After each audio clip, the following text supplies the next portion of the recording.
Hello, everybody. I'm Strat Maluma with AARP California. I'm also the California State Office lead for our AARP Fraud Watch Network, which is our network is all about helping communities spot and avoid frauds and scams through information, education, events, and resources. Thank you for joining us for the third in our series of weekly interactive conversations that we've been hosting throughout October, which is Cybersecurity and Online Awareness Safety Month.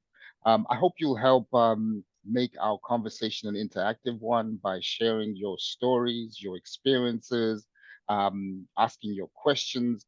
And as always, we've set aside time at the end of today's conversation to answer your question. Well, today we're going to be talking about the important issue of keeping our devices safe from scammers and fraudsters. But before we get into that, I just want to share a few housekeeping items to help us have a good conversation. For audio purposes, we ask that you please keep yourself on mute until you're invited to unmute yourself. And if you do want to ask a question, simply use the raise your hand feature or post your question in the chat. And as I say, when we get to our Q&A session, I'll invite you to unmute yourself and come on live and ask your question. If you're not comfortable coming on live, happy to ask your question for you. So let me set the stage for our conversation today. Whether you use a tablet, a smartphone, a laptop, or a desktop computer, keeping our devices protected from fraudsters and scammers has become increasingly important. The thing is that we share a lot of sensitive personal information on our devices, whether it's banking information, passwords, locations, etc. If any of that information becomes compromised, it makes it more easier for us to become susceptible to identity theft, financial losses, and even security data breaches. So today we're going to be talking about things that we can do to make sure that our devices are secure, that our personal information is protected online, as well as to ensure our financial security. So for this conversation, I'm joined by a great panel of experts to help us with knowing how to spot some of these common frauds and scams that happen on our devices, but also to share great tips on how we can stay protected. So it's my pleasure to welcome back Mark Featherhoff, who's a senior advisor with the AARP Fraud Watch Network. Mark, welcome. Would you care to introduce yourself to our audience and also tell us a little bit about what you do with the Fraud Watch Network? Yeah, thank you so much for having me, Strat. Thrilled to be here. And I'll say that, I've been working on as part of the AARP Fraud Watch Network for almost 9 years now. And a lot of what I do is work as part of the AARP Fraud Watch Network Helpline, which I'll talk about here in a minute. But we, have a bunch of volunteers, actually over 100 volunteers who help folks out with the different types of scams that are going on out there. So a lot of the work that I do is working with those volunteers to get them ready to handle all the different types of questions that we get as part of the Fraud Watch Network Helpline. In addition to that, do lots of different consumer protection education in Colorado, but also around the country too, on different programs like this. So trying to bring some of the information that we're hearing about from AARP members and other folks on the helpline back out to folks so they can learn about what's going on out there across the rest of the country. Thank you very much. Thank you very much, Mark. I really appreciate having you with us again. And now I'd like to introduce my second guest, Alex Blazek, who's a VP of Programs Operation with Older Adults Technology Services from AARP. Welcome, Alex. Thanks, Strat, and thanks everyone for joining. Yeah, Strat mentioned I'm the VP of Programs at Older Adults Technology Services from AARP. If you've interacted with OATS before, you may know us as Senior Planet, and we are a charitable affiliate of AARP, and we provide technology training and programs to those 50 and older. So we have a whole suite of programs that are meant to help educate and help people use technology to apply it to their lives in ways that are meaningful. And I oversee all of the programs that we do at a national level. And I'm excited to be here and talk more about this important topic. So thank you for having me. Thank you very much to you, Alex, and also to Mark for being with us today. I know both your agencies have some great resources and really looking forward to hearing more about them and also things that you're experiencing on this issue. Mark, let me start with you to kick off our conversation. Can you tell us a little bit about what the AARP Fraud Watch Helpline is? I know you touched a little bit on it in your introduction, but can you talk a little bit about more what it is? Yeah, the Fraud Watch Network Helpline has almost been around for I guess just over 10 years, and what we do is really help people work through the different types of scams they're experiencing, maybe be a sounding board for people who might not necessarily have a sounding board in terms of the different types of scams we might be experiencing as well. I will say that right now we're on pace to take about 100,000 calls a year, and so it's we get to hear a lot about the different things that are going on out there. A couple other things about the helpline: it is a free service for anyone. You don't even have to be an AARP member to take advantage of the AARP Fraud Watch Network helpline. We have people of all ages calling us. Sometimes we have teenagers calling us about video game scams that they're dealing with, and all the way up to any age of older adult. But the majority of our callers are older adults, and we have, as I said, about over 160 volunteers out there who are helping people who have said they've been the victim of a scam.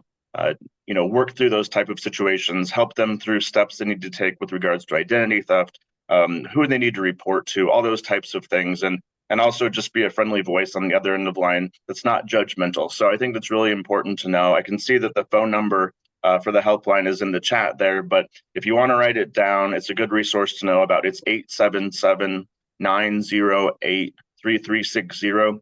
And I'll tell you what, one of the cool things about the helpline is that you also get to talk to a live human being when you call us, especially during business hours, Monday through Friday, which I know is a bit of a novelty anymore. So again, a good resource to know about having your refrigerator there. Mark, thank you very much. It really is a great resource, especially the ability to talk to somebody live to figure out what you're experiencing. Is it a fraud? Is it genuine? Whatever. So really, thank you for sharing that. Folks, I have a few questions for our guests, and then we'll come to our audience questions. So please put your question in chat, or when we get to our Q&A portion of the conversation, feel free to raise your hand and put the questions to our guests. So Mark, what are some of the common scams that you're hearing about here in California? Yeah, I want to just bring up some of the most common scams that we're hearing about specifically in California. I just ran a report today. We've had 2,224 victims report fraud on the AARP Fraud Watch Network helpline as part of that have deemed themselves a victim of fraud. So they either lost money or gave personal information as part of a scam. So it's a lot of people, as you can imagine, since California is heavily populated. We get more from California than anywhere else in the country. But the most common scam we're hearing about right now on the helpline, far and away from California, is identity theft. And that's not unusual for the rest of the country as well. I will say that I think because of the data breaches that are going on out there, and just different types of issues that scammers are trying to tap into people's identities in different ways, whether it be their financial information, social security numbers, that type of a thing as well.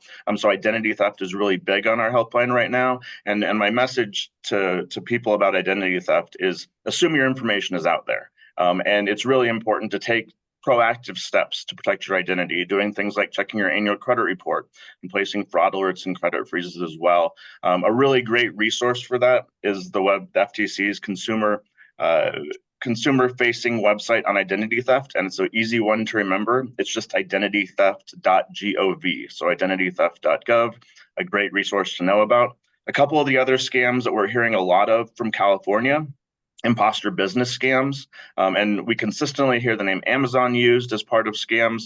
Again, scammers posing as different entities that most of us deal with on a regular basis. Good to know about as well. Imposter computer virus and tech support scams. I'm sure we'll talk about that a little bit today. That's number 3, the most common types of scams we're hearing from California. I'll say that I think a lot of people are seeing this in popular culture right now, because if you saw the movie The Beekeeper, I don't necessarily recommend it, but but it's a movie that kind of brings the tech support scam to life. And so I think that, again, it's an illustration that this is touching a lot of us, and hundreds of people in California have reported being victimized by that scam specifically. So important to remember not to give remote access to an unsolicited contact who's contacting you online. Super important. I know we'll talk more about that as the conversation goes on. Online dating and romance scams is number 4 on our list from California. So again, that's a really common one as well, and we can talk a little bit more about that. And then fraudulent sales, which is a lot of these are what we see as like either fake websites or someone trying to sell something on a marketplace site. And so there are different places where you need to do a little bit of extra research before you're purchasing something online. But those are kind of our top 5 most common ones in California at the moment. Thank you, Mark. I'm glad that you touched on 2 specifically. I think the online retail as well as the Amazon, being that we're heading into the holidays, it's a good reminder for folks to be extra cautious. And I'm sure we see an uptick of scammers around these times. Oh, most definitely. Yeah. I mean, I'm starting to get in the holiday mode.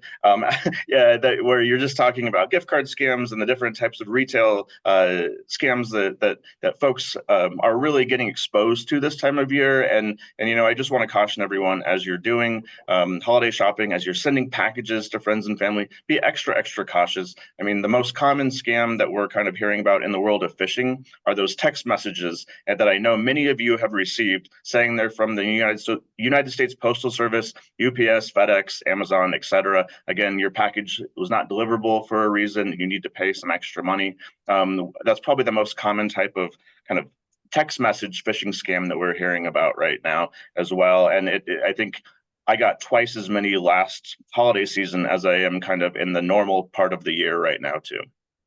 Absolutely. Thank you for sharing that.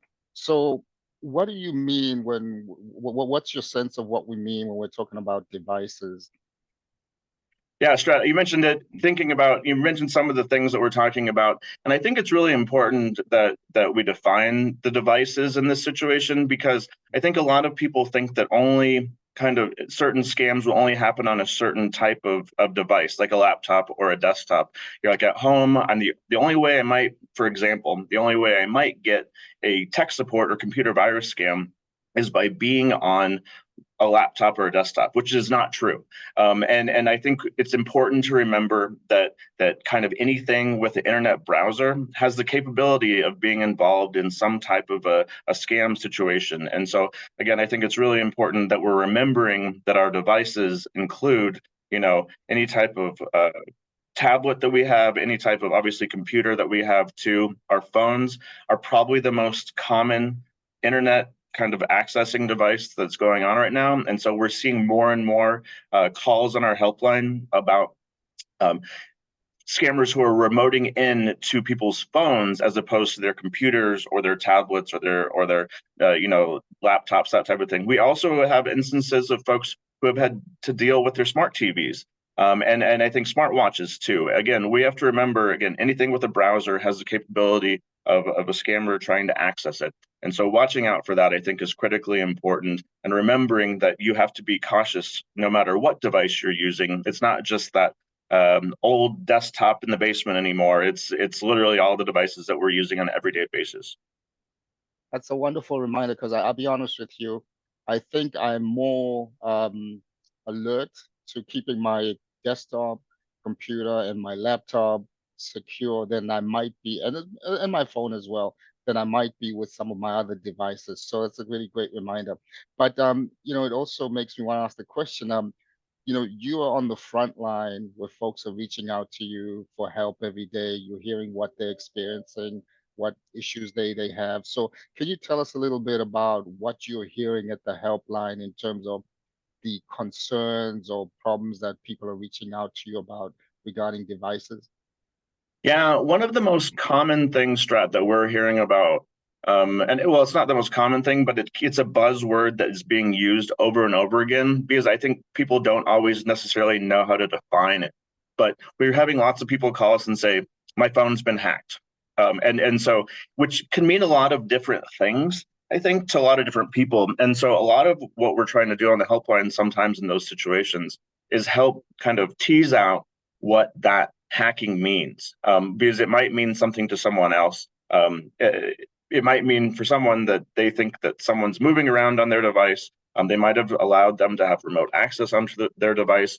And so those are situations where, again, we're trying to define what that hack means. Sometimes it just feels buggy, and they're like, oh, well, it's opening up windows is not supposed to, or things like that. And so it's, again, trying to figure out kind of what that person's talking about when they're saying their device has been hacked, and kind of go from there and trying to figure out what a next step would be, whether it be, restarts or all the different types of things. But it's just not always hard. It's not always easy to know what's going on, and that's, I'm so happy that the folks from Oats are here, because they work with these devices on an everyday basis, and it's difficult to know, especially with different audiences that have different levels of kind of tech savviness, and again, their resources are great to tap into, and hopefully everyone will do that. Thank you. So now that we've put a little bit of fear in folks, let's talk about let's talk about things that we can do to protect ourselves, because we don't want to leave folks. I don't want to touch my device anymore. So what common tips do you have that folks can be aware of to stay protected when using their devices? I'll tell you, a lot of the times, Strat, when I'm talking to someone who has been the victim of, for instance, a tech support scam, they don't know how it even began. And the follow-up question that I'll often ask someone is, is an older device, have you kept it updated with the software that you have? Have you restarted it in the last 6 months? I mean, there's a lot of like kind of little things that we're thinking about when we're doing this. And I often kind of picture that computer that's in people's basement, that they use it passively to do some online shopping or check email or check the weather or check sports scores or whatever it may be, but they're not. And then all of a sudden a pop-up comes up and they're concerned that this tech support scam is going on.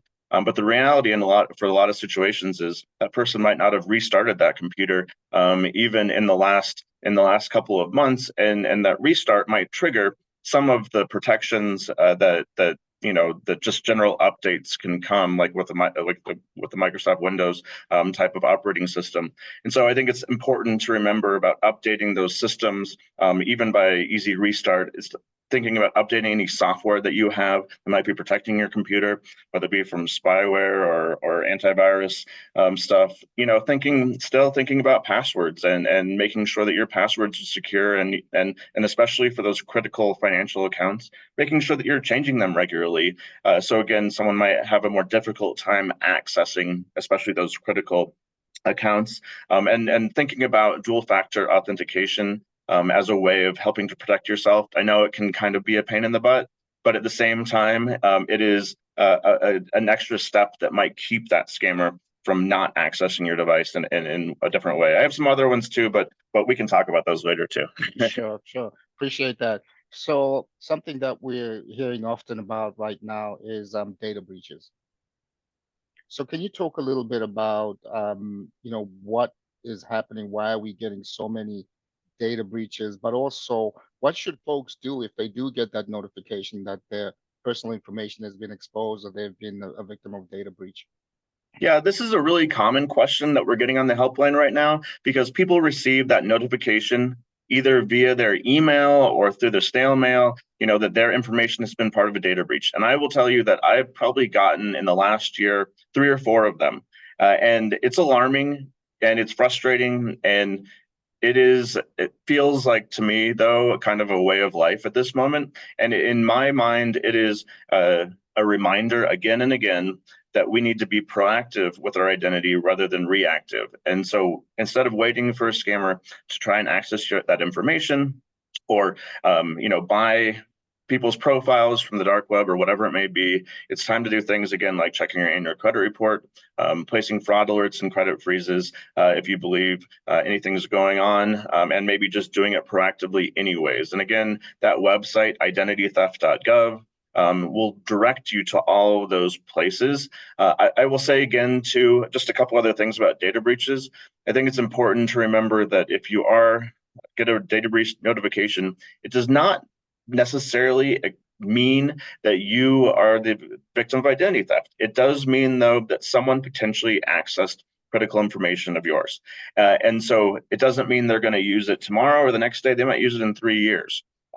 And so just knowing that those steps of being proactive is a really important thing that we should be doing with our identity, rather than waiting for someone to maybe fraudulently try to open a credit card or take out a loan in your name. Again, taking those kind of identity theft protection steps instead of, again, just waiting for someone to try and do that and then getting a notification that your information's online. So just watch out for those and be proactive is my main message. Excellent, wonderful. Yeah, it's become so much more important to monitor your credit, freeze your credit, to protect yourself. So, Mark, I really appreciate all the information you shared. Great advice and tips there. So we'll look forward to talking more with you. But before we go to our audience, I want to invite my second guest, Alex, to talk a little bit, to share with us a little bit about the work that they're doing at Oaths. So, Alex, I have a couple questions for you. And the first one is, can you tell our audience what the Older Adult Technology Services, what is its mission, and how are they involved in helping protect people from fraud and scams? Yeah, thanks, Strat. So our mission is to harness the power of technology to change the way we age. And that really, it sounds a little cliche, but what we're really trying to do is just apply technology to life as we age. So our programs span a lot of different subject areas, and we cover basically every mainstream piece of technology, hardware and software. So if you're curious about a topic or you're trying to dive into something that you need some experience with from a technology perspective, we've got it covered. We try and focus on connecting people. We have a lot of curriculum and programming on financial security and literacy. Privacy is a big topic for us, and staying safe online, part of the reason I'm here today. And we also do a lot with health and wellness and movement and how you can incorporate technology into your life from that perspective.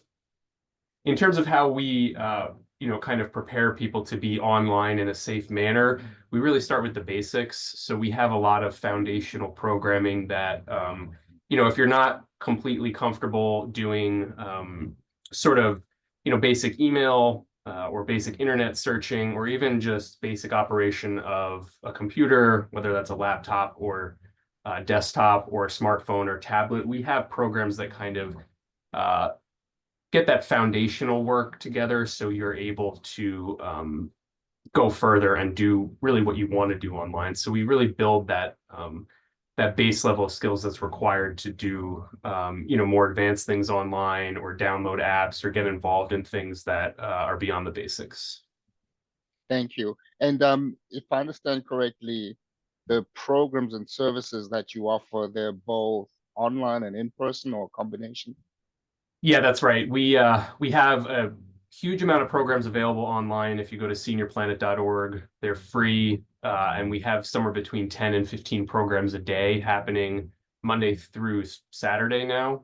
We also have a national contact center that you can call into that's really about getting tech help. So if you're stuck on something tech related, our contact center reps can help you with that. And then, as you mentioned, Strat, we do in-person programming in select cities and markets, and more of that information can be found on seniorplanet.org. Thank you. So being just like Mark, you're also sort of at the front line where you're interacting with folks to either provide them information and education to keep them protected. What are you finding are kind of some meaningful ways that maybe that Oaths is doing that supports older adults sort of combat frauds and scams online? Yeah, I mean, I think a lot of the stuff there's a lot of similarity and crossover between what Mark and I do and things that Mark was mentioning. I think where we come in is sort of what I said in my intro, is that we can provide sort of that in-depth tech support and training that's needed when you get stuck somewhere, or when you're just not sure. So our training helps cover, maybe it's a new app you want to learn, or maybe you want to learn how to do advanced email activity. It's really very broad, but then we're there to support you along the way. So if you get stuck, we're available on the contact center. We're available in person if you're nearby one of our locations. And we also have a big, which I didn't mention a moment ago, we have a large network of licensed partners, basically franchise entities, that are also delivering our work in local communities.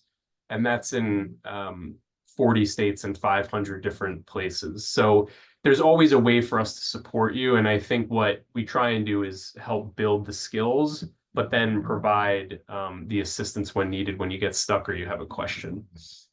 Wonderful. And then what types of frauds and scams are you seeing in your line of work that older adults tend to be more at risk?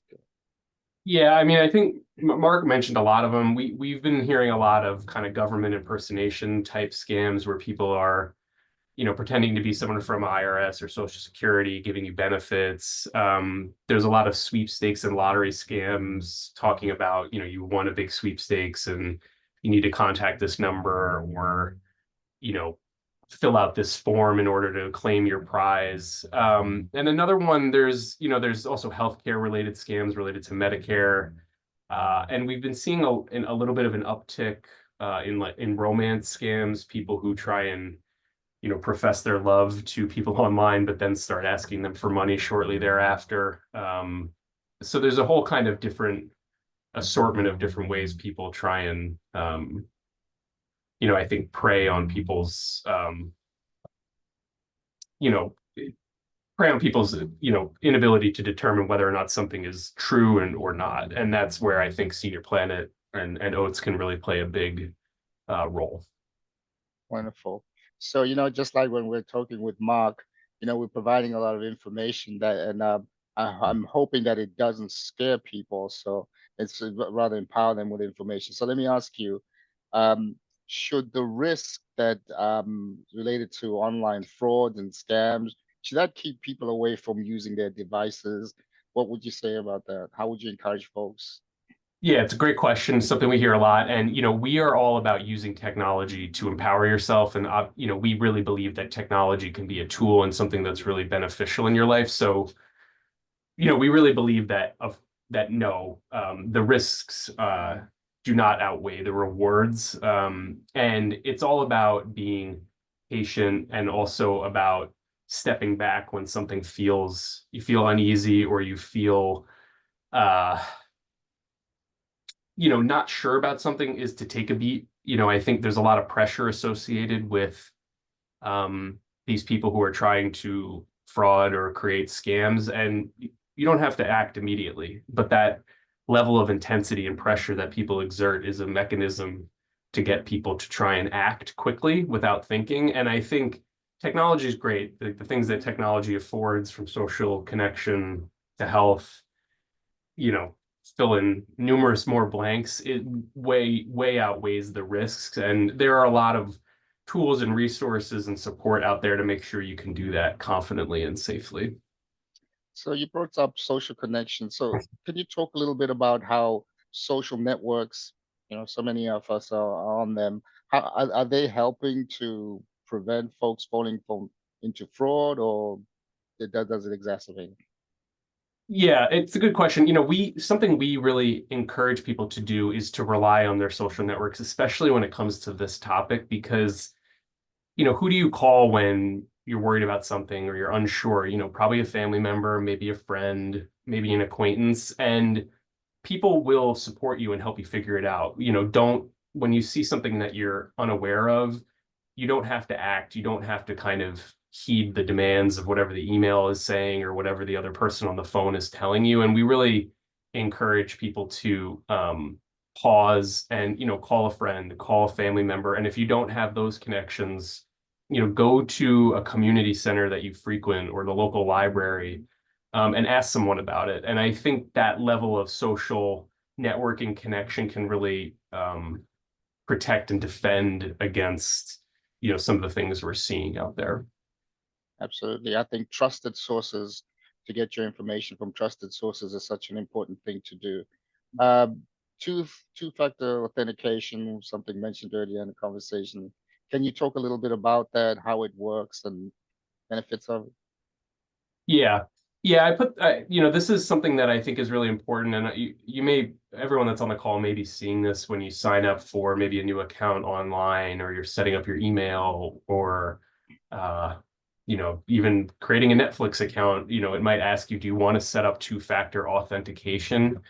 And basically what that is it just requires you to identify yourself twice when you're logging into something. So rather than just having, let's say, an email password to log into your email account, you'll also, when you go to log in with your password, it'll also require you to do something else, like respond to a code that you received in a text message to your phone that you put as your primary phone number, or it might send the code to another email address that you also have. And what this does is it creates an additional level of security, because usually if something is going haywire and you are getting scammed, or there's some sort of fraud being inflicted, what most scammers do not have access to multiple accounts, and they usually don't have access to your phone. So two-factor authentication helps create an additional level of security for an email provider or whatever service you're using online to really verify that it's you. So for instance, I have it when I log into my Gmail account, which is my personal email account. When I put my password in, it says, "We've sent you a code to your cell phone. Please tell us what that code is, and then we'll let you log in." And if you don't have a mobile phone, you can also get an actual phone call, and they'll call you with the code as well. So we just really recommend that, because it just helps, because a lot of the scam and fraud things that we see are related to people getting access to your accounts online, and that really prevents that. Wonderful. Well, I got one more question before we go to our audience questions, and I think we got a couple of them. Again, folks, if you do have a question that you'd like to ask, just pop it in chat, or when we get to our next session, use the raise your hand feature. How do folks, Alex, how do folks access the resources from Senior Planet Oats? Yeah, I mentioned it before. I was too soon. I did that too early. But if you seniorplanet.org, free programs, our national hotline number is on there. If you have a tech question, it's open Monday through Friday, 9 a.m. to 8 p.m. Eastern. And we also have programs on Saturdays, and the contact center is open 10 to 2 Eastern on Saturdays as well. So that's the best place to go for programs. And yeah, hope to see you on there.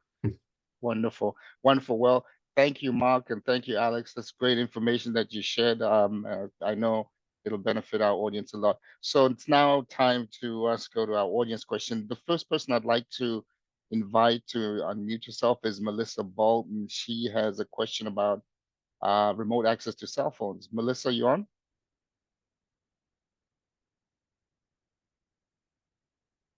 Melissa, you on with us? Hi. Hi, please ask your question. Thank you for being with us. Different ways where people can access your cell phone remotely. Is it just purely if you invite them in, or is it other ways, malicious ways that they could remotely access your phone? That's it. Thank you. Mark, try to weigh in on that. Yeah, I think one of the most common, it's sometimes not always that easy to discern exactly how they did it. But I think in some situations, in some of the most common situations, it might involve clicking a link and then accepting whatever the remote access program is. And so hypothetically, if you receive one of these text messages, again, saying that you have a package that wasn't able to be delivered, and you click on a link to figure out what the heck's going on within that text message or within the email that you received, it might start inviting up those types of opportunities that are more masked than others. I think a lot of the people who we talked to on the helpline are taking steps like that by either clicking on a link or within an email that they're not sure about who the sender is, or clicking on a link within the text message. So watching out for that. Typically, for a lot of remote access programs too, they have you have to then accept whether that person is able to remotely access or not. And so I think there are lots of people who get flustered in that situation, just do it, thinking that whatever they're doing is the right thing because it's going to solve this problem. Then all of a sudden there might be something moving on your screen. And so watching out for those types of things, watching out for those unsolicited contacts like that, and not trusting those links to click on. Alex might have some more suggestions too about how this is coming about, but those are a lot of the ways that we're hearing on the helpline. Thank you so much. Yeah, Thank you for your question. Please, Alex, go ahead. no, I was gonna say Mark covered most of it. That's what we see. It's usually opening like a link from an email on your phone or downloading an app inadvertently. It happens more on computers like desktops and PCs, but it is happening more and more now on mobile devices too. Yeah, I think I would also just be also important to be cautious when using public Wi-Fi. You know, sometimes we travel to places where we don't necessarily have our data plan travel with us, so public Wi-Fi becomes convenient. But just again, be careful what you input when using public Wi-Fi. Next, I'm gonna invite Rick Fisher. Rick, you care to come on and ask your question? Rick, are you still with us? Yeah, I'm here. Actually, I have several questions in the chat. So let me pick the one about passwords. I make up secure passwords, but I have a problem forgetting them. And when I put in the one that I thought I put in, then it says you can't use an old password or anything. Are password saver programs safe or? They are. Yeah. I mean, everything's as safe as it can be until it gets breached, right? There's definitely been breaches out there, but they are safe and all of that data is encrypted. I use one. I've never had an issue with it. So yeah, I would recommend. Are there a particular one or two you recommend? Sorry, I muted myself. I use LastPass. I like LastPass. There's other ones out there. We have some programs on that one that we enjoy. So I don't know, Mark, if you've used any, but that's the one we've used most.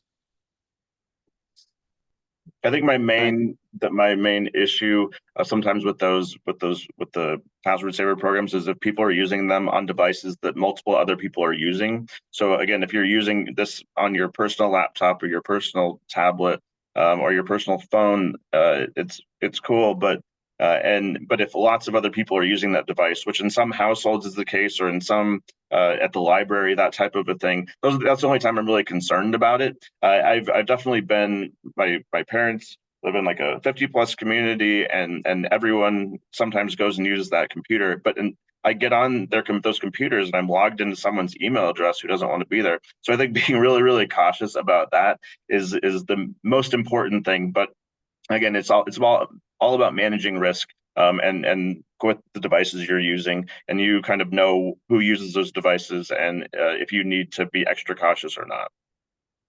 Thank you. Thank you for your question, Rick. You know, I'm actually going to ask Rick's the other part to his question, because I think it's a good one that folks would also like to hear your thoughts on. So he asks, when I get a text from one of those scam texts from FedEx, etc., should he block the number for future calls? Does that help? I think in a lot of situations, it makes people feel really good about it too. The time I recommend it the most is when people are receiving those type of messages over and over and over again from the same number. If you're being inundated by the same text messages, but I mean, just again, being aware that scammers are using spoofing technology, and that technology allows them to use and make phone calls and send text messages from numbers that aren't theirs consistently. But I think, and so knowing that the same scammer could be sending that same text message from a different phone number, even though it's not actually coming from that phone number, it's just coming from kind of a masked number that's used that way. But I think honestly, I talked to so many people who it makes them feel better about that situation to block it. And if you have unlimited blocking, I don't think that it has any harm to go ahead and do that. But if you have to be judicious with your cell phone plan about which ones you block, if you're receiving the same one over and over and over again, those are definitely the ones that I would recommend blocking first. Wonderful. Alex, did you want to add anything? Yeah, I would agree. I block them. You can also mark them as spam. You can also reply no. I mean, if it is really a spam text, they might still obviously reply to you anyway. It depends if it's actually, scam. If it's this actual scam, they'll keep messaging you anyway. If it's like a spam advertising thing and you just don't want to be contacted anymore, usually saying no stops that. But yeah, I think Mark covered it. Wonderful. So I want to invite Annette Williams to come on and ask your question. Annette, are you still with us? Annette, can you hear us? All right. We'll I'm move on. here. I'm sorry. Okay, not a problem, not a problem. Thank you for being on. Please ask your question. Can you hear us, Annette? Okay, I guess I'll try and ask Annette's question. She says support for Windows 10 and I guess 11 is going away in October 2025. Exactly. Please go ahead, ask your question. Okay, so if it's going away in October of 2025, I'm sitting here with an old computer older than Linda's, and I cannot, there's a TLMT, some gut thing that my computer cannot be updated on. So I'm assuming that it's time to buy a new laptop because I cannot update Windows 10 to 11 or 12 or whatever is coming up. Yeah, it sounds like it might be time, Annette. I mean, there are like some good options out there. If you don't want to deal with Windows, you could get a Chromebook, which is very affordable. Kind of depends on your needs, but sometimes once computers or any device gets old enough, they can't take in the new operating system because they're not powerful enough. Got it. Right. Okay, thank you. And Sure. with the Chromebook, all your applications are in the cloud, is that correct? Yeah, so some people don't like the Chromebook as much because it basically really, for it to function fully, you have to be on the internet. If you're not on the internet, it really doesn't work that well. But if you have a reliable internet connection in your home and you're pretty much at home all the time, they're a good alternative. You can get a Chromebook for $200 that really will do email, file storage online, and if you have a Google or a Gmail account, you can basically have all of like the productivity tools in there too. So it's a good option. Okay, thank you. Thank you for your question. All right, I think we've touched on this. Linda, thank you for your question. She wanted more clarification for our audience on the two-factor authentication. So I think you've touched on it. Let's go to Jacqueline Davis. Jacqueline, care to come on and answer your question? Jacqueline, you with us? Yes, hi, good afternoon. So, you have those password saver websites. I think you just talked about one of them. Do you recommend us using that? I mean, if we lose our phone or device, isn't it now more at risk? I don't know. That's the question. Are they really reliable? Should we be using them? Hopefully you won't lose your recording, Jack. I mean, you're not recording your device, but if you do, usually those, like LastPass, for instance, has what I was talking about with two-factor authentication. Like, so if you turn that on with LastPass, let's say you dropped your device that had LastPass installed on it. Every time you log into one of those password managers, it requires you to log in for security reasons. So if you have two-factor authentication logged in, even if you lost your device and someone was trying to log in to your LastPass or other password storage solution, they wouldn't be able to if that was enabled, because they would go and try and contact, send a code to your phone or whatever it may be, and that way it would protect you. Some people don't feel comfortable with them, which I understand, but I think they're a good option, especially if you have a lot of online accounts and a lot of passwords. Thank you. Thank Mark, you. anything you wanted to add?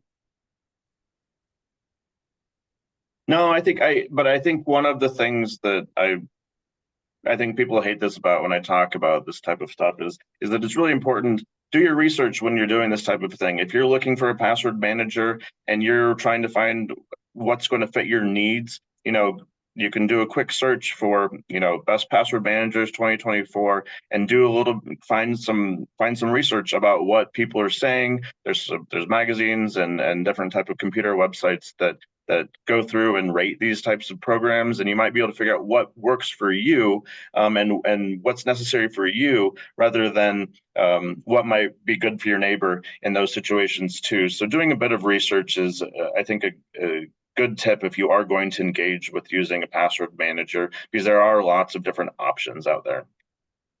Absolutely. Great suggestion there. And folks like Senior Planet can help you definitely with figuring that out. So let's go to Louise Smokler. Louise, care to unmute yourself and ask your question? Louis, you still there with us? All right, I'll ask his question for him. Question is there protection software that you should install on your phone, iPad, tablets, like you do with the computer? I use Norton and anti-malware programs on my PC, but he wasn't sure what to do with other devices. Any thoughts or comments on that? There are options for your mobile devices similar to what you would have on your computer. Like McAfee is another big antivirus provider. They have apps and other solutions for your devices that aren't computers or aren't desktop or laptops. Norton has them as well.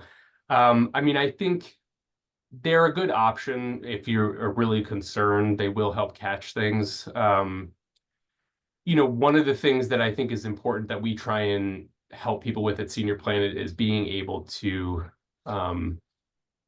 ascertain what a virus is. So, you know, to almost eliminate the need for one of those, because if you're able to spot viruses, 99% of the time are brought into a device based on the user's activity. It's very infrequent that someone actually, you know, like hacks into your device or comes onto your network and then takes over your computer or device. It's usually because you clicked on something or you responded to something that you shouldn't have. So if you're able to kind of learn those fundamental skills and ways of identifying things that are real and fake, the antivirus protection on any device becomes less necessary, and that's where we try and get people to. But if you are really concerned about it, you can get McAfee or Norton. There's also Malwarebytes. There's a bunch of different options that you can get that are available for mobile tech as well. And I know some of these programs let you install those protections on a number of devices. So even though you buy one license, you can use it on your tablet, your phone, and different places. So thank you for that. I'll stay with you, Alex. So we have a question here about the cost of participating in Senior Planet. Is there a cost associated with participating in Senior Planet programs? Nope, everything's free, no charge. So anything that you participate in with us is free. Wonderful, thank you. All right, I'm going to invite Carolina. Thank you for raising your hand and your patience. Please unmute yourself and come on and ask your question. Thank you. Yeah, my question is about the cloud. I don't really know very much, but is this safe? I mean, everything seems to be automatically stored in cloud in some systems. So I was just wondering about that. Yeah, I mean, the cloud is safe, Carolina. I mean, you know, depending on where you do your emailing, like if you have Outlook, there's OneDrive. If you have Gmail, there's G Drive and their whole workspace. So there's also other solutions like Dropbox, et cetera, that you could have a totally different just storage online. They're broadly speaking, they're safe. They are not going to have massive, hopefully, fingers crossed, they don't have massive data breaches or people like logging in and accessing all your files. I think in cases where they could be risky is in a situation where, you know, maybe your computer does get compromised and someone does get access to your accounts and they're able to log into, let's say, your Outlook account, which is then attached to your OneDrive files, which is their cloud solution. That's where it could become potentially an issue, but the cloud providers sort of at large, putting your files there is not inherently risky. Thank you. And let me invite SS. I see you also have your hand raised. I think you have a question about SIM swapping scams. Right. You want? Hi, Yes. hi, everybody. Thank you very much for this program. I really appreciate it, and I'm learning a lot. Thank you. I consider myself fairly savvy in terms of being able to recognize scams, but the more I learn, the more I learn. So I've always got my eyes and ears open. I read about something called SIM swapping, which kind of scared me. I can feel pretty confident that would recognize some weird stuff coming in, but if I understand SIM swapping correctly, it's where somebody contacts your phone provider, your cell phone provider, and says they're you, and convinces the cell phone provider that you lost your phone, you need a new phone, and they provide that scammer with a new SIM card that they put into a new phone and can access your account. And the reason this scares me is you're not involved in this at all. It sort of goes on behind your back, and you find out that your phone is not working. And personally, I can handle when they come at me with a funky email or a text because I see it coming. But this feels very frightening to me because it happens behind your back. Can you address that? And how can we protect ourselves? Any information is appreciated. Thank you. Thank you. Great question. Mark, do you want to weigh in on that? Something you're seeing at on the helpline? Sure. I'll start with that article that you read might have been in the AARP bulletin. I was not thrilled that it was in there because we do not hear about SIM swapping scams on our helpline. And I'm very much someone who likes to, when we have put articles in the bulletin, talk about things that are really going on out there. It is something that happens occasionally. I will say that that a lot of the times it has to do with the physical SIM card. There are electronic SIM cards now as well that we should know about, but I think a lot of times protected with like a dual-factor authentication type of situation. So the short message that I'm trying to give you is that I don't want you to worry about it too much because it's, again, not something that we're hearing about very much. I will say that there have been instances, very kind of remote instances, where people allow someone to maybe borrow their phone because and these are the ones that I have heard about that haven't even come through the helpline necessarily, where you allow someone to borrow your phone and they might have it to make the phone call that's really important because their phone's not working or they don't have a phone, whatever it may be, and then they try to perpetrate something like this, and it's more of like a criminal act than it is something that's happening elsewhere. So I don't want people to be paranoid about that type of a thing, but also, just be aware it's something that exists, and be aware that there are electronic SIM cards now too that would be protected in other ways. But again, it's good to know about it, but I just don't want people to be paranoid about it. Absolutely. Great. Alex, you want to weigh in on that? Yeah, I agree with Mark. I think it's not a huge issue right now. One of the things I say combating that is usually if you have AT&T or Verizon or any big other carrier, you can set up an account PIN. So when you're calling in, if someone is trying to do that, they're going to say, please give us your 4-digit PIN. And if the person doesn't know that, they won't go forward with swapping the SIM. We don't hear much about it either. But, I agree. It could be, all of a sudden you wouldn't be able to make calls or your text wouldn't work because your SIM moved over to another phone.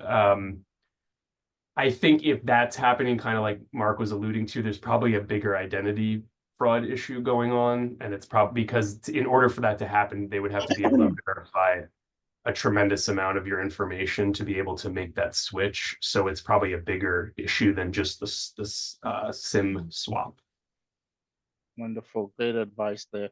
Let me invite, and I apologize if I'm mispronouncing your name, William Walisha. I'm sorry if I'm not saying it properly, but Wilson, would you please like to unmute yourself and come on and ask your question? Are you still with us, Wilson? Oh, hello, here we are. Hi, we're here in Georgia. Several of us, we're actually hosting a conference, and everybody's mature, and we're often victims of scams. All of them are formerly incarcerated, and most people should know that a lot of times people in prison are really big victims of scams and theft identity. So one of the things that we have been encountering are individuals here in Georgia and Alabama have been experiencing over the last couple of months of their food stamps being stolen before they can even get a chance to spend them. So I know that we just wanted to find out if there were any recommendations of how, I know we're talking about technology and things like that, but it started with a person calling saying they were from the agency and there was a problem with their food stamp pin. So please give me your information and the pin and we're going to make sure we protect you. And it was gone. So I'm trying to figure out if there are any best practices. If there are 3 things that I could tell them or you all could tell them the best way to stay safe with their veterans benefits, food stamps, their social security checks, like people literally waking up and all that stuff is gone. Are there any 3 good tips that or golden nuggets that you would give them to stay protected? Well, Recognize scams. You know, everybody wants fast money. They don't know difference in a Gmail scam or a Cash App scams. What's 3 golden nuggets you give to them about staying safe? absolutely. And thank you very much for being with us on this call. Hello, everybody there in Georgia with you. Mark, I think this is really a great opportunity to talk about some imposter type scams and preventions. And then also, Alex, if you also want to weigh in. So let's start with you, Mark. Yeah, this is something that we've noticed on the helpline as well. We're getting calls from folks who are, formerly incarcerated. They got out of prison and realized that someone might have stolen their identity in different ways. And being proactive about this situation to the extent you can, I think is really important. So again, going to identitytheft.gov, doing things like placing fraud alerts, credit freezes, those types of things, I think is really important. But I also think notifying any of the agencies that you're working with about any situations that are going on, I think is really important too. I will say that I think because there's sometimes public information out there about people in different situations, I think there are then people that take advantage of that information and then use it to try and pose as them in different ways. And so again, I think being as proactive as you can in this situation is really important, especially if there's families attached to it, making sure that there are ways that those people can access those benefits, during that time as well. But I wish there was the 3 silver bullets that you're looking for, or nuggets that you're looking for in terms of that, in terms of the situation. But I think, again, it's kind of a case-by-case situation, and notifying the agencies, being proactive in terms of your identity, as we've talked about before, are really important. Thank you. Great word, great advice there. Thank Alex, get away. Yeah, I would agree with Mark. I mean, I think it depends on the state you're in too, because the benefits are different. But in New York, there's the pin, like those EBT cards or the SNAP cards have pins. And I think a lot of times people will call someone and pressure them and say, hey, I'm from the agency, I need your pin. Never give that out ever under any circumstance, because once that happens, it's really a problem. And I know that they started, as this has been increasing in prevalence, they started in certain states giving you the ability to lock your card. So you can lock your card so money can't be spent until you, I guess, call or use your PIN to unlock it. So that's something I would also look into, but it does vary by state. That's what I was gonna say. Here in Georgia and in Alabama, I wish it really was like debit cards. You have debit card apps where you're able to lock debit card apps, but with food stamp benefits or some of those things, they don't have it where you can lock the card. And I just found out that I think in some parts of Georgia, they actually literally put your social security number on as your driver's license number. So a lot of these don't. Changing it, but that's not really helpful. So that would help if people were able to actually lock their food stamp cards. Well, look into it, because I know they just released a big thing I'm in New York, and Governor Hochul just released this whole locking program where you can call and lock your card. So I don't know, maybe that'll come to Georgia soon. Yeah, thank you very much. So I would just add, never give out any personal information through an unsolicited contact. Just be very skeptical, be wary. And as Alex and Mark said, reach out to the agency to confirm. There's numbers usually at the back of the cards. You can contact them and just confirm that directly. And maybe you can also change the PIN for security purposes, but never give out any personal information by somebody who you don't know, just calls you up on the phone and claims to be somebody, because you know, online on the phone you can pretend to be anybody. So that's the one point I would leave for you, folks.